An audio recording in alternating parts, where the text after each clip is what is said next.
The faint hum of quantum processors filled the command center of Hygeia Station. Lieutenant Mara Lynn's fingers danced across the holographic interface as she monitored the interstellar communication network. Outside the reinforced viewports, the barren surface of Hespera's moon stretched toward the horizon, pockmarked with craters and dotted with other military installations.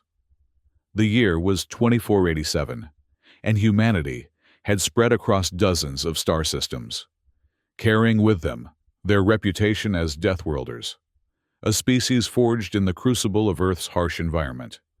"Status report," Mara called out, her voice crisp in the climate-controlled air of the command center. "All channels nominal. Lieutenant," responded Ensign Torres from his station.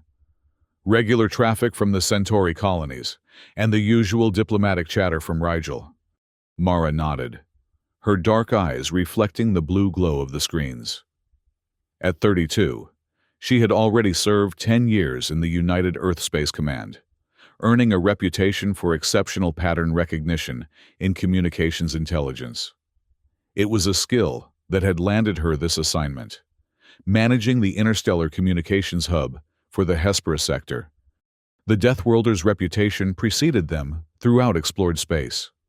Humans had evolved on a planet with higher gravity, denser atmosphere, and more aggressive predators than most spacefaring species. Their biology was built for survival: denser bones, redundant organ systems, and adrenaline responses that could temporarily double their physical capabilities.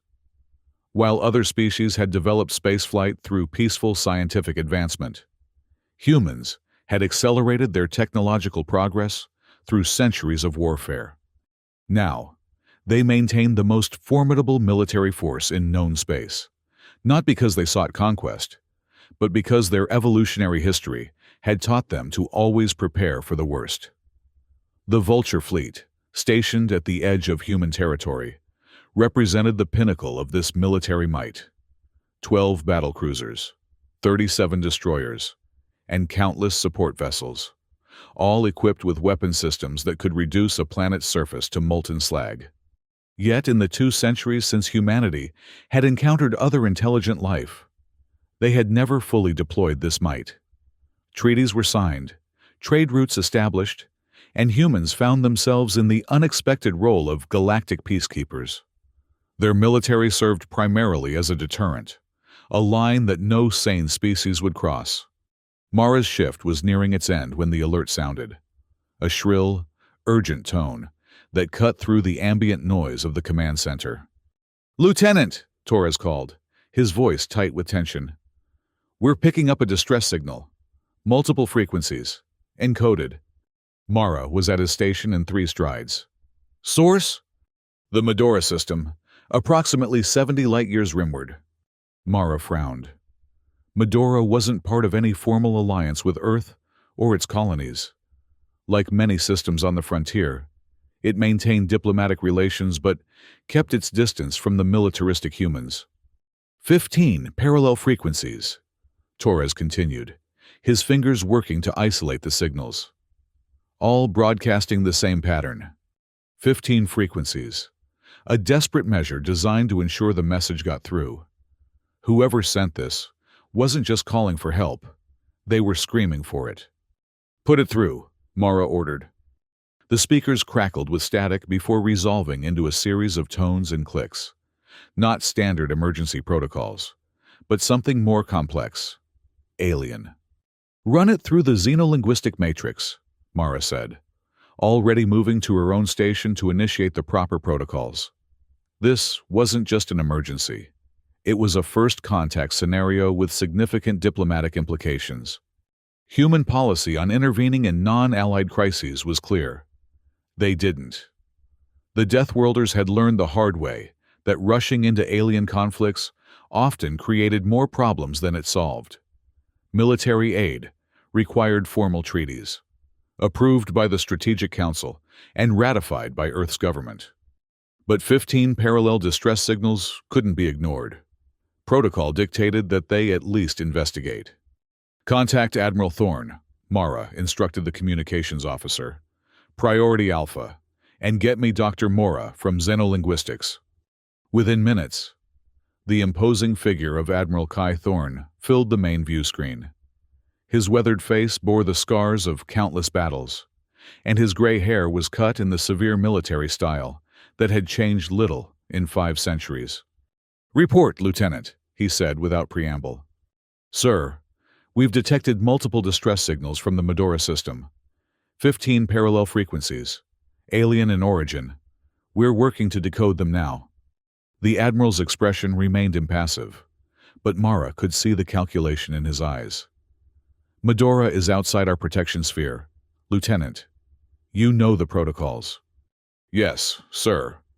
But the scale of the broadcast suggests a significant crisis. The strategic directive allows for preliminary investigation in cases of—" "I know the directive, Lieutenant," Thorne interrupted. "But I also know the political realities. Dispatch a scout vessel. Minimal crew. Observation only. No contact unless authorized. I'll convene the Strategic Council." Mara wanted to argue but knew better. In the rigid hierarchy of the Space Command, Admiral Thorne's word was final. "Yes, sir. I'll prepare the briefing package for the Council." As the Admiral's image faded from the screen, Mara turned to her team. "You heard him. Let's get that scout prepped and continue working on the signal. I want answers before the Council meets." 3 hours later, Dr. Elise Mora arrived at the communications center, her slight frame belying her status as Earth's foremost expert on alien linguistics. Her auburn hair was pulled back in a practical knot, and her eyes were sharp with curiosity. "What have we got?" she asked without preamble, setting her equipment case on an empty workstation. Mara gestured to the audio visualization floating in the center of the room. 15 parallel signals, same pattern repeated every 8.3 minutes.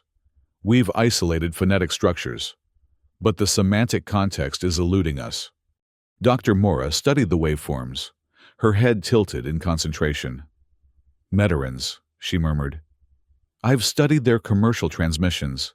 They're a peaceful species, primarily focused on biological sciences. No significant military to speak of." That explained why they weren't in any formal alliance. Human military treaties typically involve species that could contribute meaningfully to mutual defense. "Can you decode it?" Mara asked. Dr. Mora was already connecting her specialized equipment to the station systems. "Give me an hour." While Dr. Mora worked, Mara prepared for the Strategic Council meeting. The scout vessel, a sleek, stealth-equipped reconnaissance ship called the Peregrine, was already en route to Medora, but it would take days to arrive, even with the latest fold space drives. The Council wouldn't wait that long to make a decision. When the call came, Mara stood at attention in the communications center, facing the holographic projections of the 12 Council members. They appeared as if seated around a circular table, their faces illuminated by unseen light sources. "Lieutenant Lin," began Counselor Vasquez, the senior military representative. "Present your findings." Mara straightened her shoulders. "Counselors, at 15:47 hours station time, we detected multiple distress signals from the Medora system. The signals continue unabated and appear to be broadcast from their primary population centers." "Medora is not a signatory to any defense treaty," noted Counselor Zhang, her voice cool. "The non-intervention protocol applies." "With respect, Counselor," Mara countered. "The scale of the broadcast suggests an extinction-level threat. The humanitarian clause of the strategic directive." "The humanitarian clause is not a blank check for military deployment," interrupted Counselor Okafor, the economic representative. "The Vulture fleet represents a significant investment of resources. Deploying it to protect non-allied species sets a dangerous precedent." The debate continued, with the Council divided. Some argued for humanitarian intervention, others for strict adherence to existing treaties. The political representatives worried about the diplomatic implications, while the military counselors debated the strategic value of Medora. As they argued, Mara's comm unit chimed.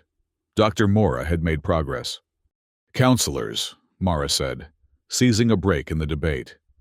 Our xenolinguistics expert has partially decoded the distress signal. With your permission, I'll patch her in. At their collective nod, Mara connected Dr. Mora to the council chamber. Counselors, Dr. Mora began, her voice steady despite the pressure of addressing Earth's highest strategic body. The Medoran signal contains three primary components: an invasion notification, casualty estimates, and a description of the attacking force. The council chamber fell silent. They're under attack by a species they call the Iron Maw. Based on the fragmented data, this appears to be a previously unknown aggressive civilization from beyond the galactic rim. The Medorans report planetary bombardment, mass civilian casualties, and systematic destruction of their scientific facilities. Why target Medora? Asked Counselor Vasquez. It has minimal strategic value. The Medorans are renowned for their bioengineering, Dr. Mora explained. They've developed technologies that can dramatically accelerate biological adaptation to hostile environments. The signal suggests the Iron Maw seeks to capture this technology. Mara understood the implications immediately. Such technology would be invaluable to any expansionist species, allowing them to rapidly colonize worlds that would otherwise be uninhabitable. Preliminary casualty estimates? Asked Counselor Zhang, her expression grave. In the millions, with projections of near-total population loss within 2 standard weeks if the invasion continues unchecked. The council members exchanged glances, the political calculus visibly shifting. There's something else, Dr. Mora added. The final component of the message contains data about Medoran biological research, specifically their work on cellular regeneration. They claim to have developed treatments that could address degenerative conditions that affect even Deathworlders. They're offering this research in exchange for assistance. Now the atmosphere in the virtual chamber changed entirely. Humans, for all their physical resilience, were still susceptible to certain genetic disorders and age-related degeneration. A breakthrough in this field would be worth more than any mineral resource or strategic position. Admiral Thorne, who had been silent throughout the exchange, finally spoke. The scout vessel will reach Medora in 72 hours. I recommend we wait for visual confirmation before committing military resources. And if confirmation comes? Asked Counselor Okafor. What then? Then I recommend immediate intervention, Thorne replied without hesitation. The Vulture fleet is positioned to reach Medora within 5 days of receiving deployment orders. The Council voted 7-5 in favor of preparing for intervention, pending confirmation from the scout vessel. As the holographic projections faded, Mara felt a weight lift from her shoulders. It wasn't a commitment to act, but it was a step in the right direction. Good work, Lieutenant, Admiral Thorne said, his projection lingering after the others had disappeared. But don't celebrate yet. We still need that confirmation. And even then, the political situation could change. Yes, sir, Mara replied. I'll continue monitoring the signals and update you on any developments. Over the next 72 hours, Mara barely left the communications center. The distress signals continued, though with decreasing strength and frequency, suggesting that the Medorans' broadcasting capabilities were being systematically destroyed. Dr. Mora worked tirelessly, extracting more details from the fragmentary transmissions. The picture that emerged was grim. The Iron Maw was a collective of mechanically augmented species, with a hierarchical society built around resource acquisition. They had already conquered several systems beyond the rim, assimilating useful technologies and discarding the rest. When the Peregrine finally reached the Medora system, its captain's report confirmed their worst fears. Medora is under full-scale invasion, Captain Riker's grim face reported through the quantum-encrypted channel. We count at least 30 capital ships in orbit, with continuous bombardment of population centers. Ground forces have established control of the main continent. The Medoran resistance appears minimal and unorganized. The captain transmitted visual data. images of a once beautiful world scarred by orbital strikes. The Metarin's graceful spires and bioorganic architecture were reduced to smoldering ruins. Dark ships hung in orbit like vultures, periodically releasing flashes of destructive energy toward the surface.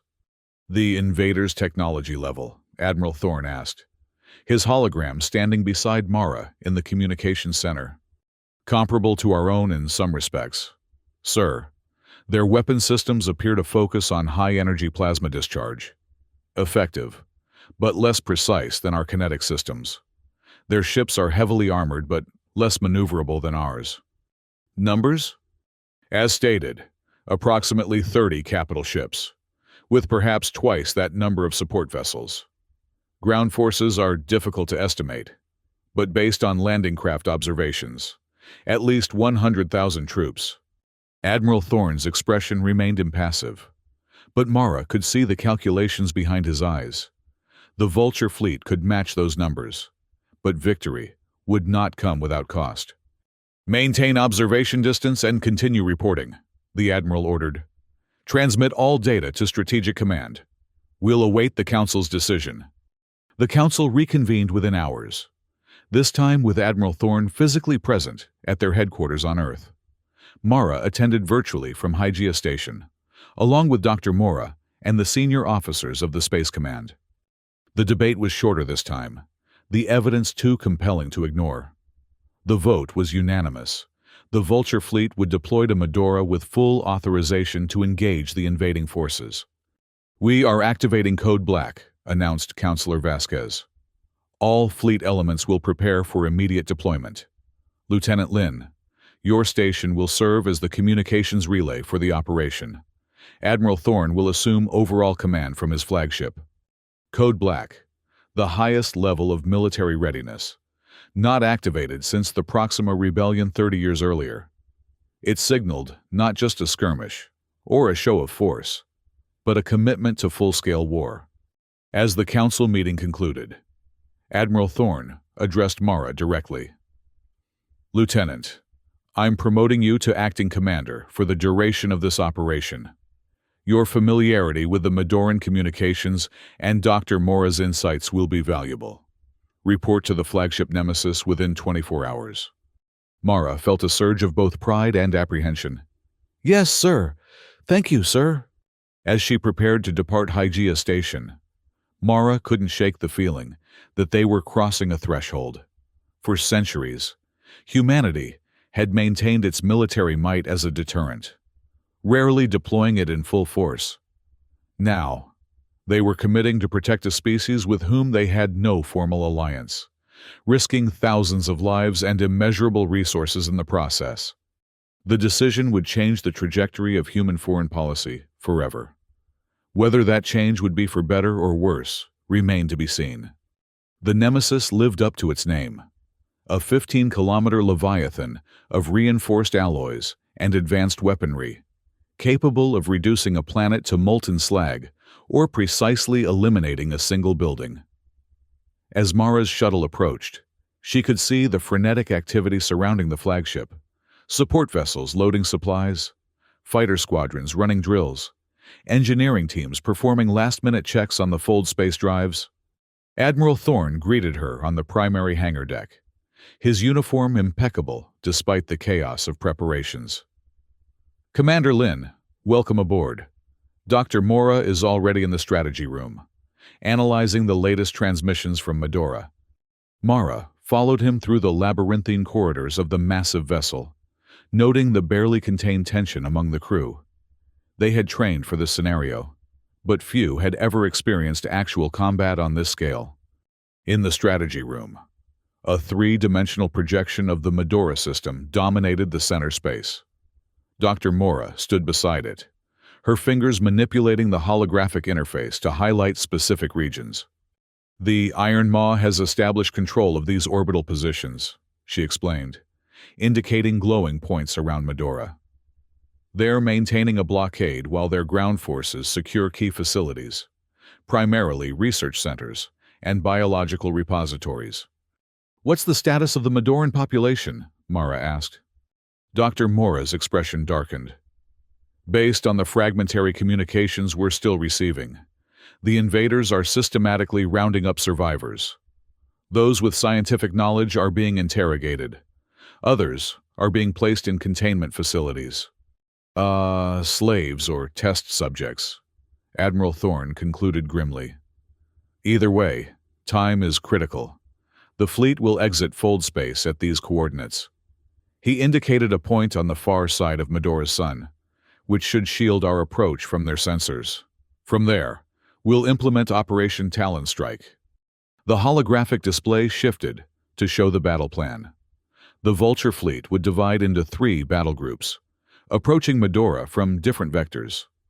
The main force would engage the blockade directly, while smaller, faster groups would target the invaders' command ships and ground-based control centers.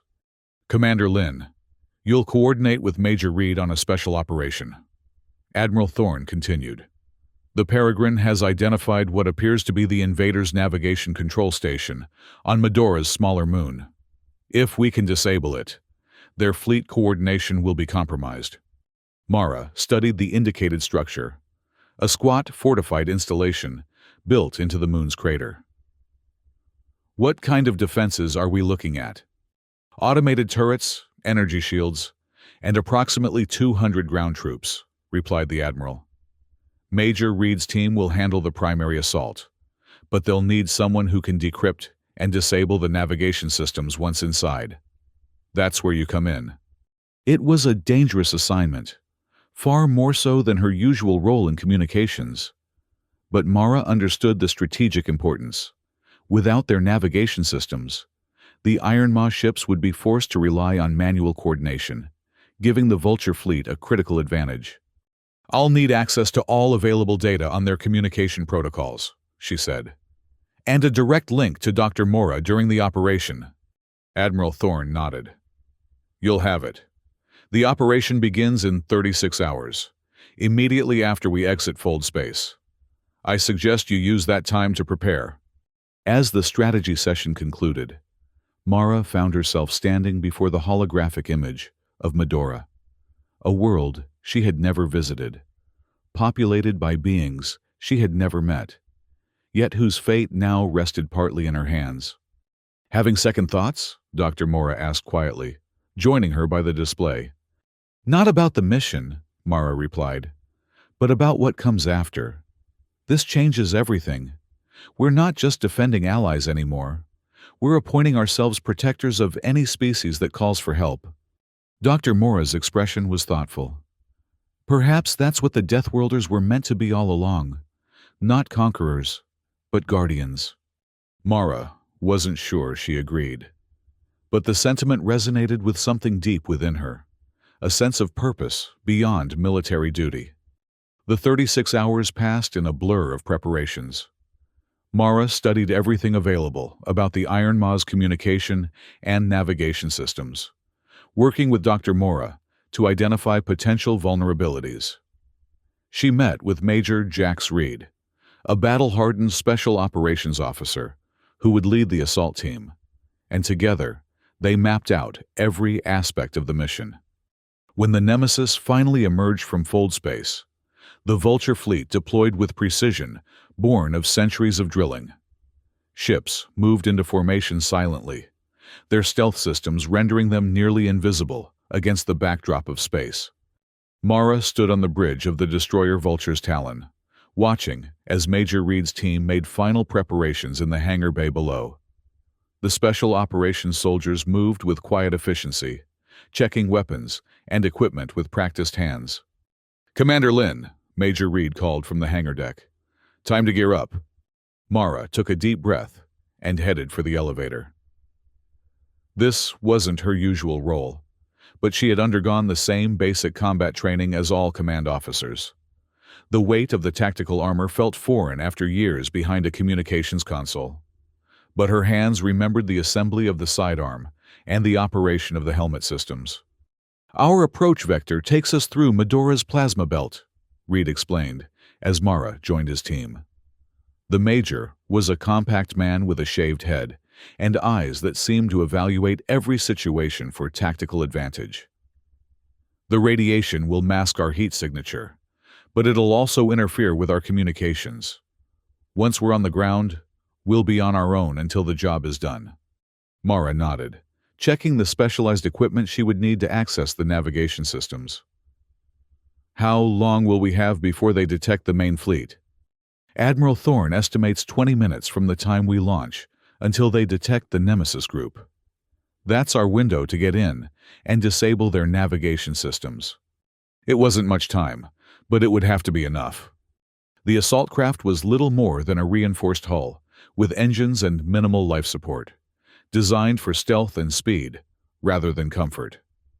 Mara strapped herself into one of the acceleration couches, feeling the vibration as the engines powered up. "Launch in 3, called the pilot from the cockpit. 2, 1, mark." The craft shot from the Vulture's Talon's hangar bay, immediately engaging its stealth systems. Through the small viewport, Mara could see Medora's larger moon looming ahead, and beyond it, the blue-green sphere of Medora itself. "Plasma belt in 30 seconds, the pilot announced. "Brace for turbulence." The craft shuddered as it entered the plasma belt, a region of magnetically trapped, superheated particles that surrounded Medora's orbital path.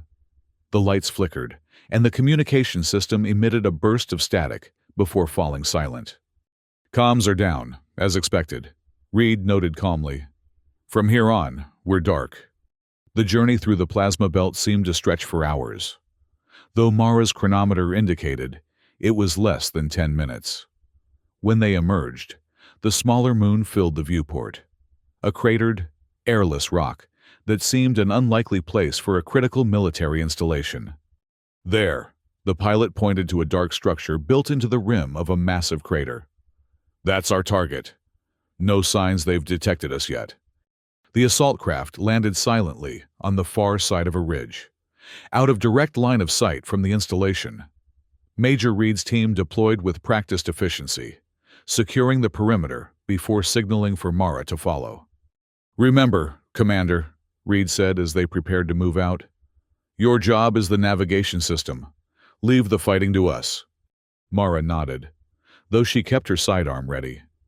Years in communications had taught her that plans rarely survived first contact with the enemy. They moved across the lunar surface in bounds, using the low gravity to cover ground quickly while minimizing exposure. As they approached the installation, Mara got her first clear view of the Iron Maw's architecture, angular and utilitarian, with none of the aesthetic considerations that characterized human or Meteran construction. "Defense turrets at 2 and 10 o'clock, whispered one of Reed's soldiers through the short-range tactical channel. "Automated, tracking on heat signatures." Reed signaled for the team to deploy countermeasures, small devices that would project false heat signatures to confuse the targeting systems. "Breaching team, prepare for entry at the maintenance airlock. Commander Lin, stay with me." The assault unfolded with the precision of a well-rehearsed dance. 2 soldiers deployed to disable the nearest turret, while others set charges on the airlock door. When the explosion came, it was silent in the vacuum, visible only as a flash of light and a cloud of debris. "Go! Go! Go!" Reed ordered, and the team flowed into the breach, weapons ready. Mara followed, her heart pounding against her ribs. The interior of the installation was dimly lit, with surfaces of some dark, matte material that seemed to absorb light. The air that rushed in as the airlock cycled was stale and carried an unfamiliar metallic scent. The first Iron Maw soldiers they encountered were bipedal, but clearly not human, their bodies encased in exoskeletal armor that seemed fused to their organic components. They reacted with mechanical precision, raising weapons that glowed with energy. Reed's team was faster. Controlled bursts of kinetic rounds dropped 3 of the enemy soldiers before they could fire, while tactical drones deployed by the breaching team disabled 2 more with targeted EMP pulses. "Clear!" called one of the soldiers, and the team moved forward, deeper into the installation. They encountered resistance twice more before reaching the central chamber, a cavernous space dominated by a crystalline structure that pulsed with internal light. Around it, consoles of unfamiliar design extended like spokes from a wheel. "That's it," Mara said, recognizing the configuration from the intelligence briefings. "The navigation nexus. It coordinates their entire fleet." "Secure the perimeter," Reed ordered his team. "Commander, you're up." Mara approached the nearest console, studying its interface. The symbols were alien, but Dr. Mora's analysis had identified patterns that corresponded to command functions. She connected her specialized equipment, a device designed to interface with alien technology through adaptive algorithms. "This will take a few minutes," she told Reed, who had positioned himself to cover the main entrance. "Make it quick," he replied tersely. "We're on borrowed time." The device began its work, cycling through potential access protocols, while Mara guided its progress, based on the patterns she recognized. It was delicate work, requiring both technical knowledge and intuition. She was so focused on the task that she almost missed the alarm, a pulsing sound that seemed to emanate from the walls themselves. "They know we're here," Reed announced unnecessarily. "Commander, status?" 60% complete, Mara replied, her fingers dancing across the interface. "I need 3 more minutes." "You've got 2, Reed said grimly. "After that, we're setting charges and blowing this whole place, with or without the data." The sounds of combat erupted from the corridor outside, the distinctive crack of human weapons and the whine of energy weapons in response. Reed's team had engaged the installation's security forces. Mara forced herself to focus on the task at hand, ignoring the battle unfolding around her. The device's progress bar inched forward, 70%, 75, 80. A blast rocked the chamber, sending crystalline shards cascading from the ceiling. One of Reed's soldiers fell, a smoking hole in his chest armor. "1 minute, Commander!" Reed shouted, firing a burst toward the entrance. 90%, 95. The device chimed. Access granted. Mara didn't waste time celebrating.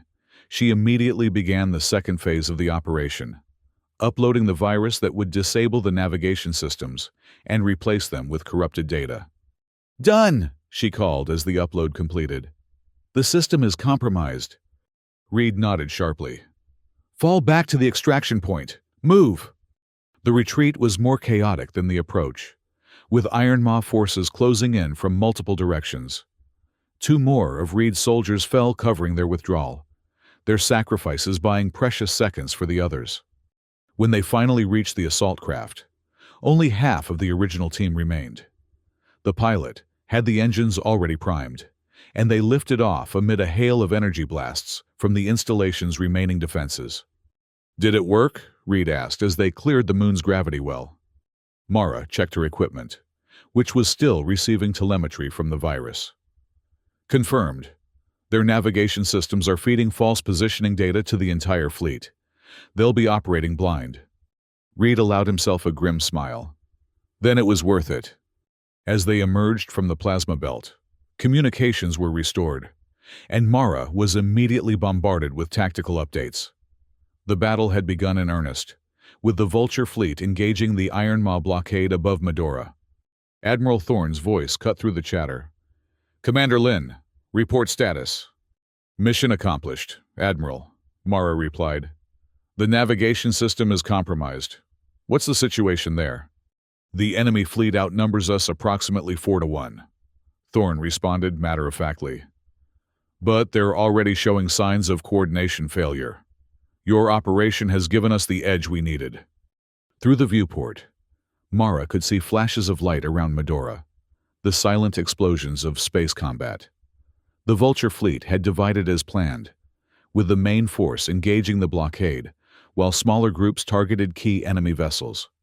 When their craft docked with the Vulture's Talon, Mara found the destroyer already in combat formation, its kinetic batteries firing in synchronized salvos at an Iron Maw cruiser. "Commander Lin," greeted Captain Sorensen from the bridge. "Admiral Thorne requests your presence on the Nemesis. A shuttle is standing by." Mara glanced at Major Reed, who nodded. "Go. We'll finish what we started." The shuttle ride to the Nemesis was tense, with evasive maneuvers required twice to avoid enemy fire. When Mara finally reached the flagship, she found the bridge humming with controlled urgency. Admiral Thorne stood before the tactical display, issuing orders with calm precision. He acknowledged Mara with a nod as she approached. "Commander, well done on the navigation system. The enemy fleet is in disarray." The display showed the battle unfolding in real time, the Iron Maw ships attempting to maintain formation despite receiving contradictory positioning data. Some had collided with each other, while others fired at empty space where they believed human vessels to be. "We've achieved space superiority in 3 quadrants," reported a tactical officer. "Ground forces are standing by for deployment." Thorne turned to Mara. Dr. Mora has continued analyzing the Meteran transmissions. She believes she's pinpointed the locations of the largest containment facilities where the Meterans are being held. "I want you to coordinate the liberation operation with her." Mara was surprised. She had expected to return to communications duty, not to take charge of a major ground operation. "Yes, sir." In the Auxiliary Command Center, Dr. Mora was surrounded by holographic displays showing various regions of Medora's surface. "Commander," she greeted Mara, "I've been tracking degraded transmissions from Medoran resistance cells. They're still active in these areas." She indicated several regions on the main continent, "and they've been monitoring the containment facilities." Mara studied the data. "How many Meterans are we talking about?" "Conservatively, 8 million in the major facilities, with perhaps twice that number in smaller camps across the planet." 8 million lives. The number was staggering. Yet still, only a fraction of Medora's original population. The rest had either been killed in the initial invasion or were in hiding. "The largest facility is here," Dr. Mora continued, zooming in on a complex of structures surrounded by energy barriers. According to the Resistance, it holds approximately 3 million Meterans, including most of their scientific community. Mara analyzed the facility's defenses, noting the patrol patterns and security checkpoints. "We'll need a multi-pronged approach. Precision strikes to disable the security systems, followed by dropships with marine contingents." She began outlining the operation, drawing on her tactical training and the data provided by Dr. Mora. The plan took shape. 3 primary assault vectors targeting the largest facilities, with smaller teams deploying to outlying areas. The Medoran resistance would provide ground intelligence and guide the liberated civilians to safety. Admiral Thorne approved the plan with minimal modifications. "You'll coordinate from the Talon," he informed Mara. "It's better positioned for low-orbit operations. The first wave deploys in 2 hours." Those 2 hours passed in a blur of preparations. When Mara returned to the Vulture's Talon, she found the destroyer's hangar bay filled with Marines and assault vehicles. Major Reed was there, his team already recovered and preparing for the ground operation. "Commander," he greeted her, "heard you're running the show down there." "Coordinating," Mara corrected. "You'll be doing the real work." Reed checked his weapon with practiced hands. "Just get us to the right place. We'll handle the rest." From the Talon's tactical center, Mara watched as the first wave of dropships launched, their hulls glowing briefly as they entered Medora's atmosphere.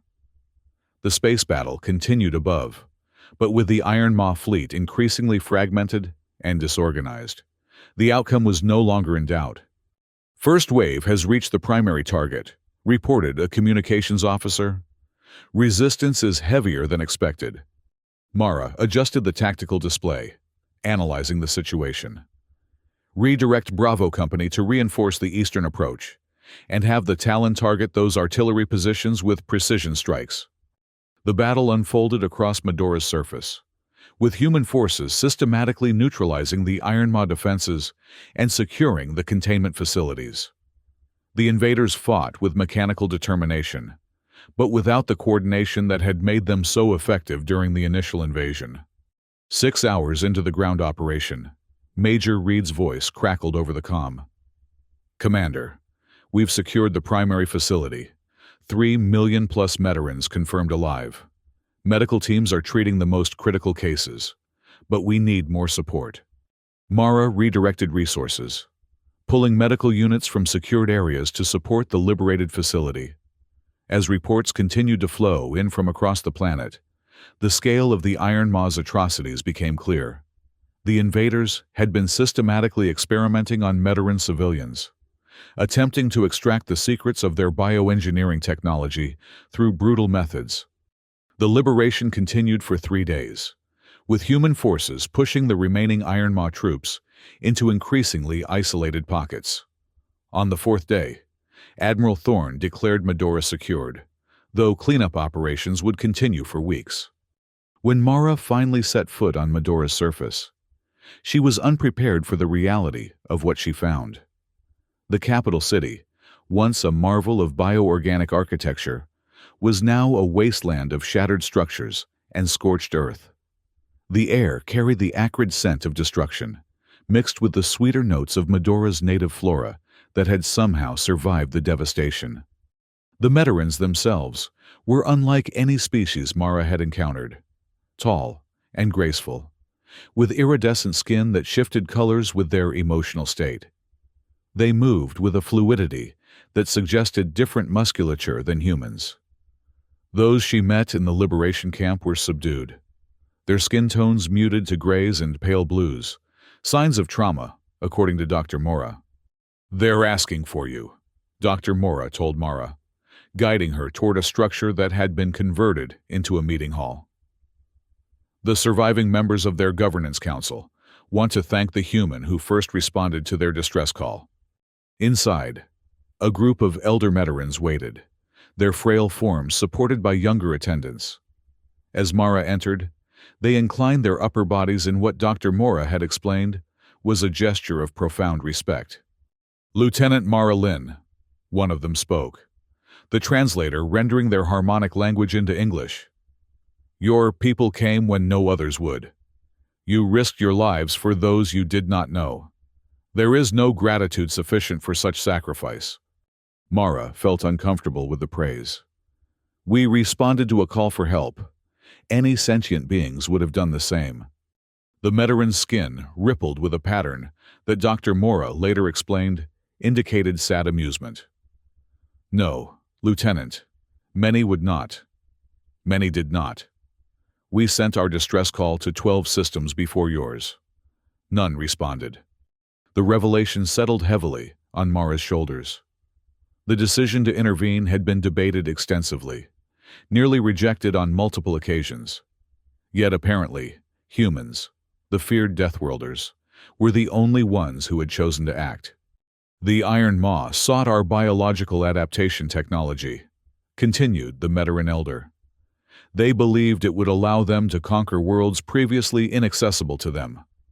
What they did not understand is that our science is not about conquest, but coexistence. We adapt to worlds. We do not force worlds to adapt to us." It was a philosophy at odds with humanity's approach to colonization, which typically involved extensive terraforming to create Earth-like conditions. Mara wondered what they could learn from each other, given the chance. "As promised in our distress call," the elder continued, "we offer our medical knowledge freely to your people. Our researchers who survived are already working with your scientists to adapt our regenerative treatments for human physiology." In the days that followed, Mara witnessed the beginning of what would become a historic partnership. Admiral Thorne and the remaining members of the Medoran Governance Council signed a mutual defense treaty, the first of its kind between humans and a non-allied species. The Strategic Council, recognizing the potential of both the alliance and the medical technology, authorized the establishment of a permanent human presence in the Medora system. Construction began on a defensive station in orbit, while engineering teams helped the Metarans rebuild their devastated cities. 1 month after the liberation, Mara stood beside Admiral Thorne at the dedication ceremony for the new Interplanetary Biomedical Center, a facility that would combine Metaran biological expertise with human medical science. "You started something profound, Commander Lin," Thorne said quietly, as they watched the Meteran elders perform the ritual blessing of the new building. The implications go far beyond this one world. Mara knew he was right. The decision to respond to Medora's distress call had changed the course of human foreign policy. No longer would they intervene only when bound by formal treaties. They had established themselves as protectors of the vulnerable, regardless of political considerations. "Do you think we did the right thing, sir?" she asked. Admiral Thorne was silent for a long moment, his weathered face thoughtful. "In strategic terms, it's too soon to tell. We've committed resources, exposed our military capabilities, and potentially made ourselves a target for this Iron Maw collective." He paused, watching as a group of human and Meteran children planted memorial trees beside the new facility. Saplings, engineered to grow into living monuments for those lost in the invasion. "But in human terms," he continued, "yes, Commander, we did the right thing. And perhaps that's the measure that matters most." As the ceremony concluded, a Meteran child approached Mara, offering her a small crystalline structure that pulsed with bioluminescent light, a traditional symbol of rebirth. Dr. Mora had explained. Mara accepted it carefully, feeling its gentle warmth against her palm. In that moment, surrounded by the beginnings of reconstruction, she understood what Admiral Thorne meant. The military calculations, the political implications, the strategic advantages, all were secondary to the simple truth that they had chosen to help when help was needed. Perhaps that was the true purpose of the Deathworlders' strength, not to conquer or dominate, but to protect those who could not protect themselves. The future would bring new challenges. The Iron Maw would return, other threats would emerge, and the balance of power would shift in ways they could not predict. But something fundamental had changed in humanity's relationship with the galaxy. They had answered a call from strangers, and in doing so, discovered something about themselves. As the sun set over Medora's healing landscape, Mara Lynn watched human and Meteran workers continuing their labors side by side, different species united by a common purpose. The path ahead was uncertain, but for the first time in centuries, it seemed that humanity's military might had found its most noble purpose. Not in conquest, but in guardianship. Not in isolation, but in connection. Not in fear, but in hope. The Deathworlders had become protectors, and the galaxy would never be the same.